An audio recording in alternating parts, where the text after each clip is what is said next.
नमस्कार दोस्तों, हमारी आज की इस वीडियो में हम आपके लिए शरद पूर्णिमा की पौराणिक कथा लेकर आए हैं। अश्विन मास की शुक्ल पक्ष की पूर्णिमा को शरद पूर्णिमा कहते हैं। इसे रास पूर्णिमा भी कहते हैं।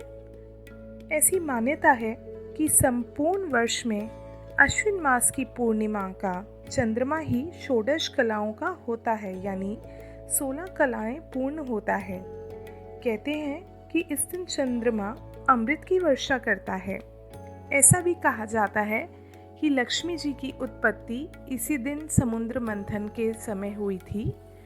ऐसा भी कहा जाता है कि लक्ष्मी जी इस दिन धरती पर भ्रमण करने आती हैं और अपने भक्तों पर आशीर्वाद बनाती हैं। शरद पूर्णिमा के दिन शाम को खीर पूड़ी बनाकर भगवान को भोग लगाया जाता है और भोग लगाकर खीर को छत पर रख दिया जाता है। रात भर खीर को वहीं रखे रहने पर भगवान का भजन करते रहें। चांद की रोशनी में सुई पिरोई जाती है। अगले दिन खीर का प्रसाद सबको दिया जाता है। इस दिन प्रातःकाल आराध्य देव को सुंदर वस्त्र आभूषणों से सुशोभित किया जाता है। आसन पर विराजमान करके उन्हें गंध, अक्षत, पुष्प, धूप, दीप, नैवेद्य, तांबुल, सुपारी, दक्षिणा आदि से पूजा जाता है। पूर्णिमा का व्रत करने के लिए कहानी सुनी जाती है। कहानी सुनते समय एक लोटे में जल, गिलास में गेहूं, दोनों में रोली और चावल रखे जाते हैं। गेहूं के 13 दाने हाथ में लेकर कथा सुनी जाती है। फिर गेहूं के गिलास पर हाथ फेरकर मिश्राणी के पांव स्पर्श करके उसे दे दिया जाता है। लोटे के जल को रात को अर्घ दिया जाता है। विवाह उपरांत पूर्णमासी के व्रत को शुरू करने के लिए शरद पूर्णिमा का दिन माना जाता है।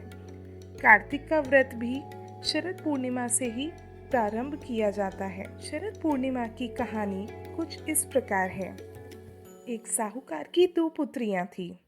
दोनों पुत्रियां शुरुआत से ही पूर्णिमा का व्रत रखती थीं।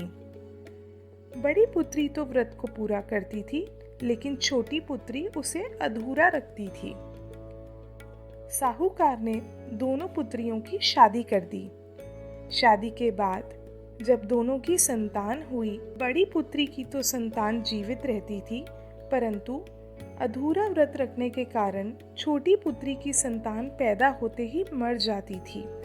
जब ऐसा बार बार होने लगा तो उसने पंडितों से इसका कारण पूछा, जिस पर पंडित ने उसको कहा कि तुम पूर्णिमा का अधूरा व्रत रखती हो, जिस कारण तुम्हारी संतान पैदा होते ही मर जाती है।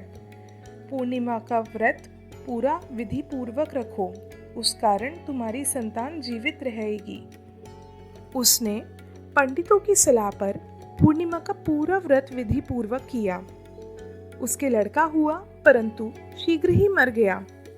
उसने लड़के को पीढ़े पर लिटाया और ऊपर से कपड़ा ढक दिया। इतने में उसकी बड़ी बहन उसके घर आ जाती है। बहन को बैठने के लिए उसने वही पीढ़ा दे दिया। बड़ी बहन जब पीढ़े पर बैठने लगी तो उसका घाघरा बच्चे को छू गया। बच्चा घाघरा छूते ही रोने लगा। बड़ी बहन गुस्से में बोली कि तू मुझे कलंक लगाना चाहती थी क्या? मेरे बैठने से ये मर जाता।